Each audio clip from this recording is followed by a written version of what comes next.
اعوذ باللہ من الشیطان الرجیم الحمد للہ رب العالمین والصلاة والسلام علی اشرف المرسلین سیدنا و نبینا محمد وعلی آلہ واصحابہ وازواجہ وذریاتہ واہل بیتہ اجمعین ومن تبعہ بإحسان الی یوم الدین اللہم اجعلنا منہم یا رب العالمین۔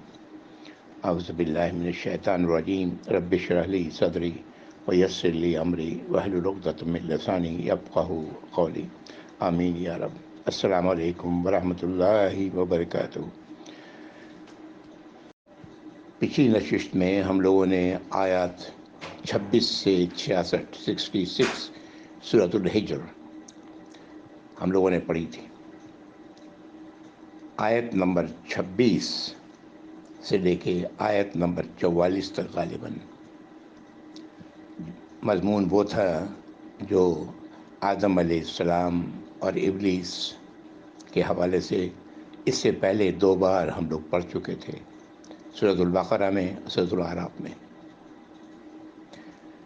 یہ کیا خطا تھی شیطان کی، ابلیس کی، اعوذ باللہ من الشیطان الرجیم، جس کی وجہ سے وہ نکالا گیا، جس کی وجہ سے جہاں تھا وہاں سے نکالا گیا، اس کو لعنتی کہا گیا،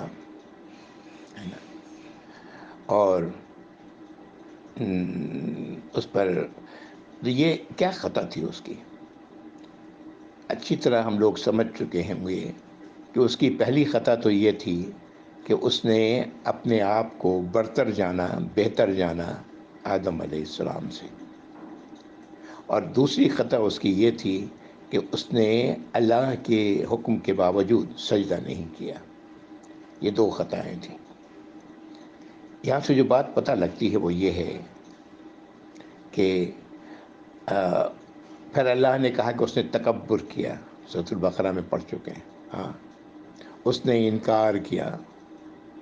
یہ پہلی بات یہ کہ وہ اپنے آپ کو برتر سمجھا، اور دوسری بات یہ کہ اللہ کا حکم تھا، جو اس پر حق تھا اس پر عمل کرنا، اس نے عمل نہیں کیا۔ یہی وہ بات ہے جو نبی کریم صلی اللہ علیہ وسلم نے بڑے خوبصورت انداز میں ایک حدیث میں بیان فرمائی ہے۔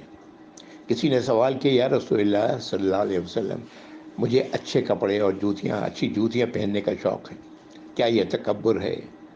آپ نے فرمایا نہیں، اللہ جمیل یحب الجمال، اللہ خوبصورت ہیں اور خوبصورتی کو پسند فرماتے ہیں۔ تکبر یہ ہے کہ دوسرے کو اپنے سے کمتر جانا جائے، اور حق جب سامنے آ جائے تو اسے تسلیم نہ کیا جائے۔ یہی 2 خطائیں تھیں ابلیس کی۔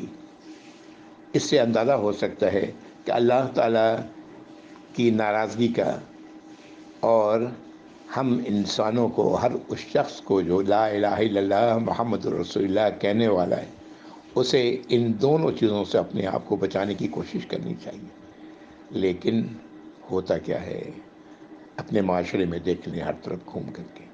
اللہ تعالی ہم سب پہ رحم فرمائے، ہمیں ہدایت نصیب فرمائے۔ اس کے بعد کی آیات، اس میں فرشتے کے آنے کا ذکر ہے۔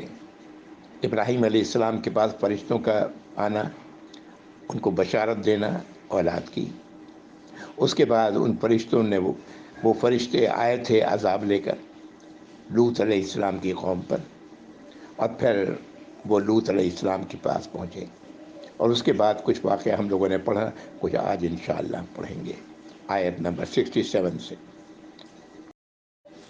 آیت نمبر 66 میں کہا جا رہا ہے لوط علیہ السلام ان کے گھر والوں کو کہ رات کی کچھ گھڑی جب آ جائے تو آپ لوگ نکل جائیں اپنے گھروں سے، اور لوط علیہ السلام کو کہا جا رہا ہے کہ آپ ان سب کے پیچھے پیچھے چلیں اور اس طرف کا رخ کریں جہاں کا آپ کو حکم دیا گیا ہے، اور پیچھے گھوم کے پیچھے جو ہو رہا ہے جو پیچھے کی طرف نہ دیکھیں۔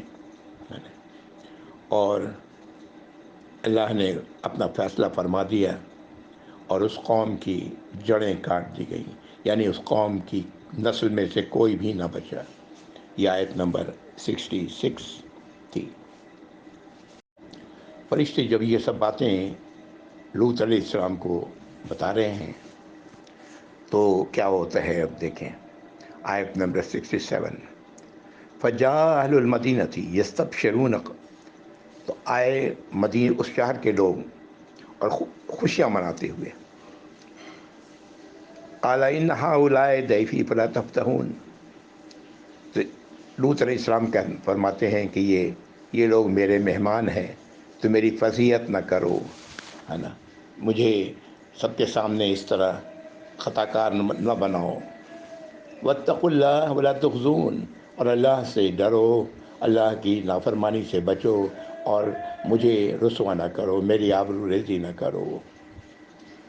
یہ وہ قوم تھی جو ان خوبصورت نوجوانوں کی شکل میں فرشتے آئے تھے، ان کی طرف یہ لوگ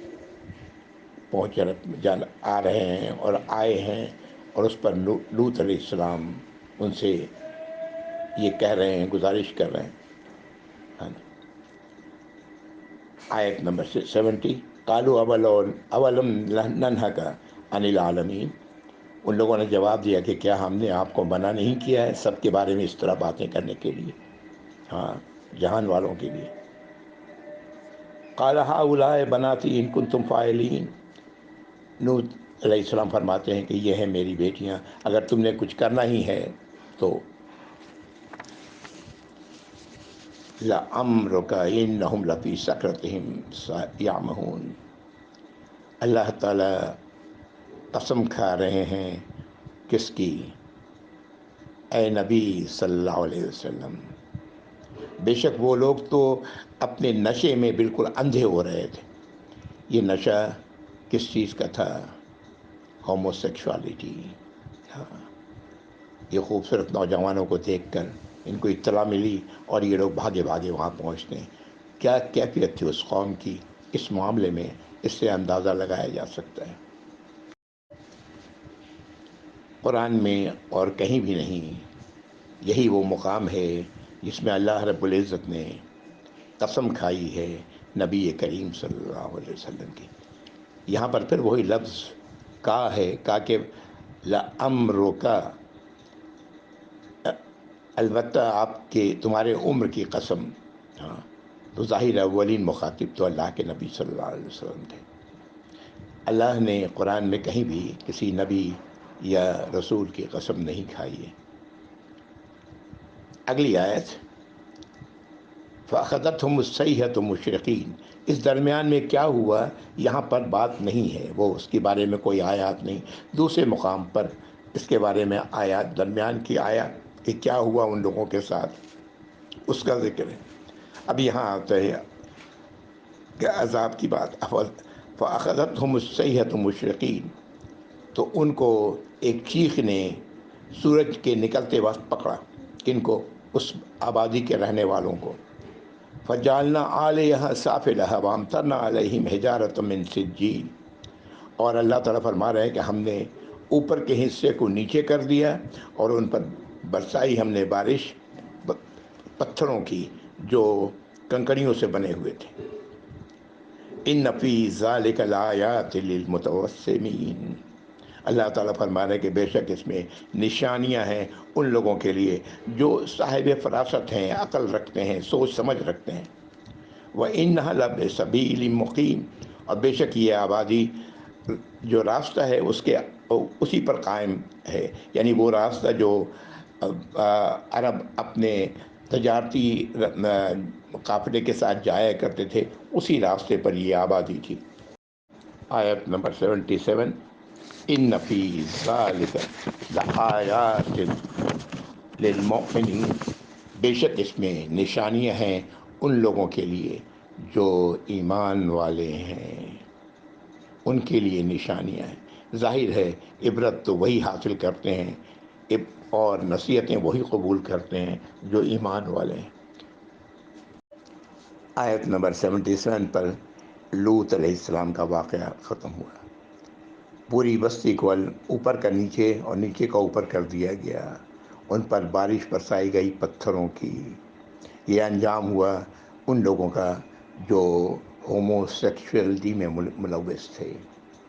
اللہ تعالی ہم سب کو سمجھ عطا فرمائے یا رب العالمین، نو انسانی کو اس بات کی سمجھ آئے کیا کیفیت تھی، کیسے وہ لوگ پاگل تھے اس کام میں۔ نعوذ باللہ، نعوذ باللہ ثم نعوذ باللہ۔ آگے دو آیات آ رہی ہیں جن میں ذکر ہے قوم شعیب کا، شعیب علیہ السلام کی قوم کا۔ اعوذ باللہ من الشیطان الرجیم۔ وَإِنْ كَانَ أَصْحَابُ الْأَيْكَةِ لَظَالِمِينَ، اور نہیں تھے ایکا والے مگر ظالم، وہ لوگ لازماً ظالم تھے۔ ایکا کے بارے میں روایت سے یہ پتہ لگتا ہے کوئی درخت تھا اس آبادی میں جس کی یہ لوگ عبادت کرتے تھے، اس کے پوجا پاٹ کرتے تھے، واللہ عالم۔ فانتقمنا منہم وانہما لبإمام مبین، اللہ تعالیٰ فرماتے ہیں کہ ان سب سے ہم نے انتقام لیا، ایکا والوں سے، یہ شعیب علیہ السلام کی قوم سے، اور وہ بھی دونوں آبادیاں، یعنی لوط علیہ السلام کی آبادی اور شعیب علیہ السلام کی آبادیاں، یہ اسی راستے پر کھلی کھلی ہیں آگے، یعنی جس راستے سے قافلہ لوگوں کا گزرتا تھا، اور یہ وہ غیر آباد بستیاں، ٹوٹی پھوٹی بستیاں، ان کی کھنڈرات موجود تھے۔ یہ اللہ کے نبی صلی اللہ علیہ وسلم کی ہمیشہ جب ایسی جگہوں سے گزرتے جہاں پر عذاب آیا ہے تو تیزی سے گزرتے، اور وہاں سے کچھ بھی، یعنی کوئی چیز لینے کے لیے منع فرماتے، یہاں تک کہ پانی بھی، اگر ان کے کنویں سے پانی بھی نکالنا وہ بھی آپ پسند نہیں کرتے، آپ نے اس سے بھی روکا ہے۔ آگے 2 3 4 آیات آ رہی ہیں، اور اعوذ باللہ من الشیطان الرجیم۔ وَلَقَدْ كَذَّبَ أَصْحَابُ الْحِجْرِ الْمُرْسَلِينَ، اور ہجر والوں نے رسولوں کو جھٹلا دیا۔ اس سے مراد قوم سمود ہے جس کا ذکر ہو رہا ہے، اور الحجر جو اس صورت کا نام پڑا وہ یہیں سے، اسی آیت کے الحجر آیا ہے، یہیں سے نام پڑا اس صورت کا۔ وَآتَيْنَاهُمْ آيَاتِنَا فَكَانُوا عَنْهَا مُعْرِضِينَ، اللہ تعالیٰ فرماتے ہیں ہم نے ان لوگوں کو اپنی نشانیاں دیں، لیکن انہوں نے اس پر کوئی توجہ نہیں کی، اس سے اعراض برتا۔ آیت نمبر 81 تھی۔ آیت نمبر 82، وَكَانُوا يَنْحِتُونَ مِنَ الْجِبَالِ بُيُوتًا آمِنِينَ، اور وہ لوگ تراشتے تھے پہاڑوں میں اپنے گھر امن کے ساتھ، یعنی چین سکون کے ساتھ وہ لوگ وہاں آباد تھے، اپنے گھروں کو، اپنا گھر بناتے اور پہاڑوں کو تراش کر۔ آج یہ سب چیزیں آج بھی موجود ہیں، الحمدللہ۔ یہ سمود کی یہ آبادی، یہ کھنڈرات اور ان کی یہ مکانات کی اس طرح تعمیر کرنا، یہ چیزیں آج بھی موجود ہیں۔ تبوک کے راستے میں یہ پڑتی ہے یہ آبادی۔ اگلی آیت، فَأَخَذَتْهُمُ الصَّيْحَةُ مُصْبِحِينَ، وہاں بھی یہی ہوا، صبح کے وقت ایک چیخ نے ان کو پکڑا۔ فَمَا أَغْنَىٰ عَنْهُمْ مَا كَانُوا يَكْسِبُونَ، تو ان کو کوئی فائدہ نہ پہنچا سکا وہ جو کچھ وہ کمائی کرتے تھے، جو کچھ انہوں نے کمایا تھا عملاً اپنے طریقوں سے، وہ کوئی بھی چیز ان کو فائدہ نہ پہنچا سکی۔ اب یہاں سے جو آیات آ رہی ہیں، در حقیقت وہ جو قرآن کے نزول کے وقت جو لوگ تھے ان کی تنبیہ کے لیے آیات آ رہی ہیں آگے، تاکہ وہ بات کو سمجھیں، اور ساتھ ہی آپ صلی اللہ علیہ وسلم اور ایمان والوں کی ہدایت کا بھی ذریعہ ہے یہ آیات۔ آج یہ آیات ہم سب کے لیے ہیں، ہمیں آنکھیں کھول کر ان آیات کو پڑھنا چاہیے۔ یہ ابراہیم علیہ السلام، لوط علیہ السلام، پھر شعیب علیہ السلام، پھر کیا کہتے ہیں قوم سمود، ان کے واقعات بتانے کا مقصد، یعنی صالح علیہ السلام، ان لوگوں کے واقعات بتانے کا مقصد صرف یہ تھا کہ اس تباہی کے لیے تیار رہو اگر تم نے بھی رسول کو اپنے جھٹلایا۔ اعوذ باللہ من الشیطان الرجیم۔ آیت نمبر 85، وَمَا خَلَقْنَا السَّمَاوَاتِ وَالْأَرْضَ وَمَا بَيْنَهُمَا إِلَّا بِالْحَقِّ، اور ہم نے نہیں بنایا نہیں تخلیق کی آسمانوں کی اور زمین کی اور جو کچھ ان کے درمیان ہے مگر بامقصد سچائی کے ساتھ۔ وَإِنَّ السَّاعَةَ لَآتِيَةٌ فَاصْفَحِ الصَّفْحَ الْجَمِيلَ، اور بے شک وہ گھڑی، قیامت کی گھڑی تو آ کے رہے گی، یا موت کی گھڑی تو آ کے رہے گی، یا عذاب کی گھڑی تو آ کے رہے گی، جس طرح اللہ نے فیصلہ کر رکھا ہے۔ فَاصْفَحِ الصَّفْحَ الْجَمِيلَ، یہ ہدایت دی جا رہی ہے۔ تو آپ کیا کرو؟ ایسے لوگوں سے رخ پھیر لو جو اللہ کی آیات کا انکار کرنے والے ہیں، اور رخ پھیرو خوبصورتی کے ساتھ۔ کیا مطلب اس کا مطلب یہ ہے کہ جب اس قسم کی جب وہ الجھیں تو ان سے منہ پھیر لو، لیکن جب موقع ہو تو ان کو اللہ کی طرف بلاؤ تو منہ پھیر لو۔ ان ربک ھو خلاق العلیم، بے شک آپ کا رب، بے شک تمہارا رب، بے شک ہمارا رب، وہ تو خلاق ہے، بہت ہی زیادہ مخلوقات کے پیدا کرنے والے ہیں، اور العلیم ہے، تب ہر چیز کا مکمل علم رکھنے والے ہیں۔ یہ آیت نمبر 86 تھی۔ آیت نمبر 87، لَقَدْ آتَيْنَاكَ سَبْعًا مِّنَ الْمَثَانِي وَالْقُرْآنَ الْعَظِيمَ، ہم نے اے نبی آپ کو دیا ہے، یا ہم سب کو اللہ نے دیا، تمہیں دیا ہے۔ وَلَقَدْ آتَيْنَاكَ، تمہیں ہم دے چکے ہیں، سَبْعًا مِّنَ الْمَثَانِي، 7 بار بار دہرائی جانے والی، والقرآن العظیم، اور قرآن عظیم۔ اس کے بارے میں جو صحیح بات ہے وہ سورۃ الفاتحہ ہے، جس کی 7 آیات ہیں۔ یہ بار بار دہرائی جاتی ہیں، ہر نماز میں، ہر رکعت میں ہمارے لیے پڑھنا لازم ہے، ہم پڑھتے ہیں اسے۔ یہ بار بار دہرائی جانے والی، اور یہ قرآن عظیم ہے۔ در حقیقت صحیح معنوں میں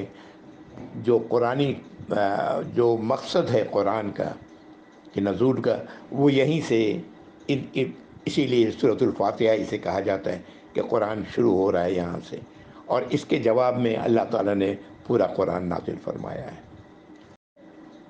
سورۃ الفاتحہ در حقیقت ایسی ایک دعا ہے جو انسان جو قلب سلیم رکھتا ہے اللہ سے کر رہا ہوتا ہے، اور اس کے جواب میں اللہ رب العزت نے ہدایت کے لیے پورا قرآن نازل فرمایا۔ اگلی آیت، لا تمدن عینیک الی ما متعنا بہ ازواجا منہم، اور پھر یہ ہدایت دی جا رہی ہے کہ اپنی نظروں کو نہ دوڑائیں،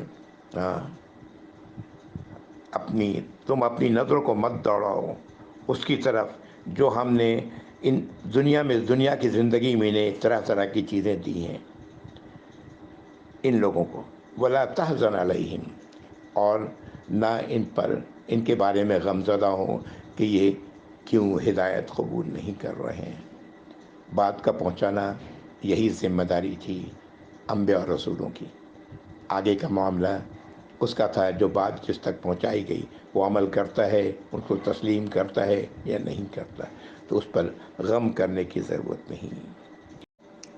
وَاخْفِضْ جَنَاحَكَ لِلْمُؤْمِنِينَ، اور اپنے شانوں کو جھکا کے رکھیں ایمان والوں کے لیے، یعنی ایمان والوں کے لیے اپنے آپ کو شانوں کو جھکا کے رکھیں۔ اس کا مطلب یہ ہے کہ ان کے لیے جب بھی وہ آئیں کوئی سوال کریں تو اس کا جواب دیں، اس کو بتائیں۔ جب طلب ان کے اندر ہوتی ہے کسی چیز کی تو ہدایت کے حوالے سے، تو ان کے ساتھ اچھا سلوک کریں۔ اللہ کے نبی کریم صلی اللہ علیہ وسلم سب کے ساتھ اچھا سلوک کرتے تھے۔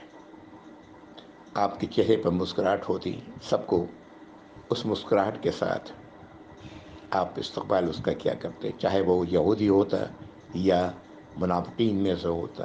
ایمان والوں کے لیے تو خیر آپ ظاہر ہے آپ کا رویہ اللہ کی ہدایت کے مطابق کہیں بہتر ہوتا ہے۔ اور یہی تعلیم ہمیں آپ سے ملتی ہے صلی اللہ علیہ وسلم۔ آپ صلی اللہ علیہ وسلم نے ایک موقع پر فرمایا کہ سب سے بہتر انسان وہ ہے جس کے اخلاق اچھے ہیں۔ آپ نے ایک موقع پر فرمایا کہ یہ جو مسکراہٹ چہرے پر مسکراتے ہوئے کسی کا استقبال کرنا، چاہے وہ کوئی بھی ہو، یہ صدقہ ہے۔ سبحان اللہ۔ آج ہم اپنی حالت، اپنے رویے پر غور کریں۔ جتنے زیادہ جو لوگ علم والے ہیں ان کے چہرے پر اتنا ہی تناؤ اور کھنچاؤ آپ کو نظر آئے گا دنیا میں۔ اللہ تعالیٰ ایسے لوگوں کو بھی ہدایت دیں یا رب العالمین۔ آیت نمبر 89، وَقُلْ إِنِّي أَنَا النَّذِيرُ الْمُبِينُ، اور آپ فرما دیں کہ بے شک میں تو ہوں کھلا کھلا خبردار کرنے والا، کھلا کھلا آگے آنے والی جو کچھ آنا ہے تمہارے آگے اس سے خبردار کرنے والا ہوں۔ اپنے آپ کو اس کے لیے تیار کر لو، ابھی یہی وقت ہے، اگر ابھی نہیں کرو گے تو آگے کچھ نہیں کر سکو گے۔ تمہارے پاس وہ اختیار جو آج ہے وہ نہیں رہے گا۔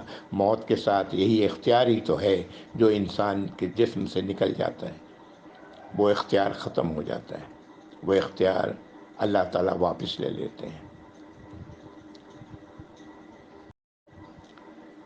آیت نمبر 90، کما انزلنا علی المقتصبین، جیسے کہ ہم نے نازل فرمایا ان لوگوں کی طرف جو قسمیں کھانے والے تھے۔ اس سے مراد کون لوگ ہیں؟ کئی باتیں کہی گئی ہیں، بہرحال جو لوگ بھی ہیں، ہم لوگ پیچھے پڑ چکے ہیں اس طرح کی آیات کہ قسمیں کھا کے یہ لوگ کہا کرتے تھے کہ اگر ہمارے پاس بھی کوئی رسول آ گئے تو ہم سب سے زیادہ اطاعت گزار اور فرما بردار ہوں گے، تمام امتوں سے زیادہ۔ واللہ عالم، بہرحال کون لوگ تھے اللہ بہتر جانتے ہیں۔ الذین جعلوا القرآن عضین، وہ لوگ تھے، یہ اللہ تعالیٰ خود ہی فرما رہے ہیں یہاں پر، جنہوں نے قرآن کے ٹکڑے ٹکڑے کر دیے تھے، کر ڈالے تھے۔ آج ہماری بھی حالت کچھ ایسی ہی ہے، ہم لوگوں نے بھی قرآن کے ٹکڑے ٹکڑے کر ڈالے ہیں۔ اتنی جماعتیں ہیں، سبھی اپنے آپ دعویٰ کرتی ہیں کہ ہم صحیح راستے پر ہیں، لیکن مکمل قرآن پر عمل کرنے والے لوگ کون ہیں یہ تو اللہ ہی بہتر جانتے ہیں۔ بہرحال کامیابی کا راستہ یہی ہے کہ جو لوگ مکمل قرآن پر عمل کرنے والے ہیں، نہ کہ اسے ٹکڑے ٹکڑے کرنے والے ہیں۔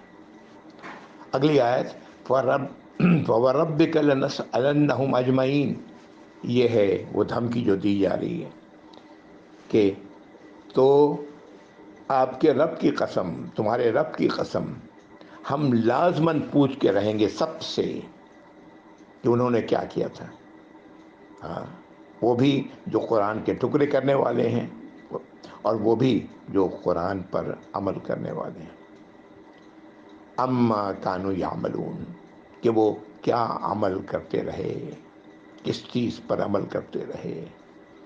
اللہ تعالی ہم سب کو ان لوگوں میں شامل فرمائے جو مکمل قرآن پر اللہ کی ہدایات کو، ایک ایک ہدایت کو تسلیم کرنے والے ہیں، نبی کریم صلی اللہ علیہ وسلم کی تعلیمات کو تسلیم کرنے والے ہیں، ایک ایک تعلیم کو تسلیم کرنے والے ہیں۔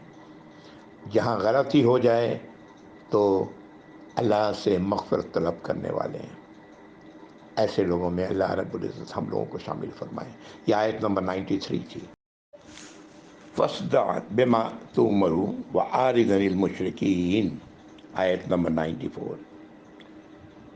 کہا جا رہا ہے کہ آپ صدا لگائیں، کھلے عام لوگوں کو بتائیں، یعنی اس چیز کو جس کا آپ کو حکم دیے اس کو کھول کھول کر بیان کریں۔ فَاصْدَعْ بِمَا تُؤْمَرُ، جس چیز کا حکم دیا گیا ہے اسے کھول کر سنائے لوگوں کو۔ وَأَعْرِضْ عَنِ الْمُشْرِكِينَ، اور جو لوگ شرک کرنے والے ہیں ان سے بے توجہی برتیں، یعنی کھلے عام آپ اعلان کریں۔ یہی وہ آیت ہے جس کے بارے میں کہا جاتا ہے کہ نبی کریم صلی اللہ علیہ وسلم نے اس آیت کے نزول سے پہلے دعوت چھپ چھپا کے دیتے تھے، خاموشی سے دیتے تھے، لیکن اس آیت کے بعد نبی کریم صلی اللہ علیہ وسلم نے کھلے عام اللہ کی آیات سنانے شروع کی۔ واللہ اعلم۔ آیت نمبر 95، انا کفینا کا المستہزئین، اللہ تعالیٰ فرما رہے ہیں کہ بے شک میں کافی ہوں، ہم کافی ہیں ان لوگوں کے لیے جو آپ کا مذاق اڑانے والے ہیں۔ ہاں، شروع میں ہی ہم لوگ دیکھ چکے کس طرح سے آپ کا مذاق اڑایا گیا۔ فرشتوں کے لیے کہا گیا فرشتے لے کے کیوں نہیں آتے، تو بتا دیا گیا کہ فرشتوں کا آنا پھر موقع نہیں ملتا۔ قوم لوط کی مثال دے دی گئی۔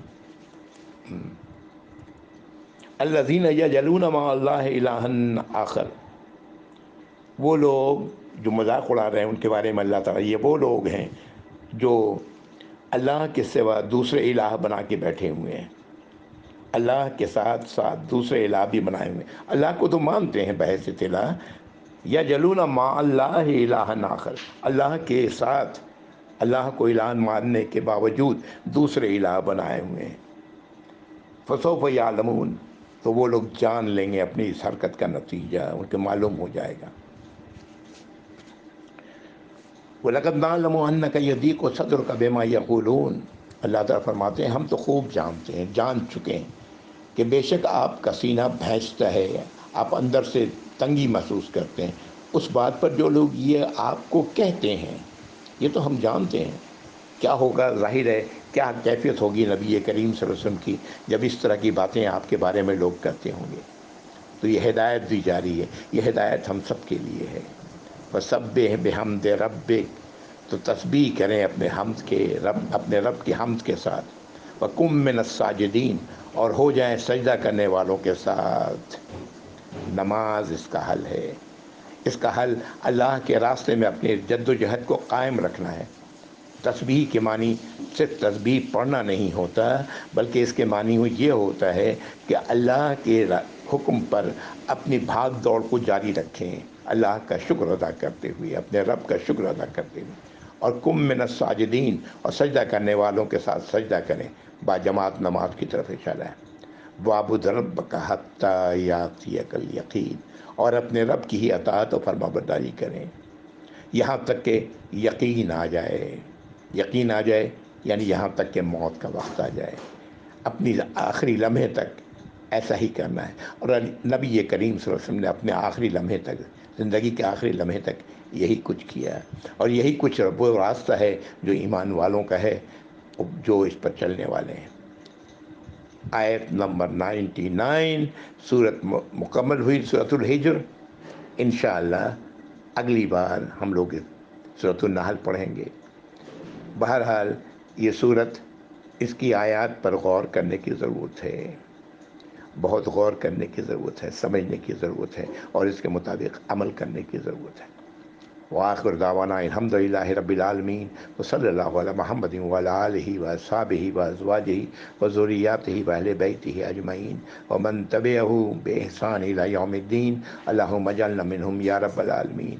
السلام علیکم ورحمۃ اللہ وبرکاتہ، جزاکم اللہ خیر۔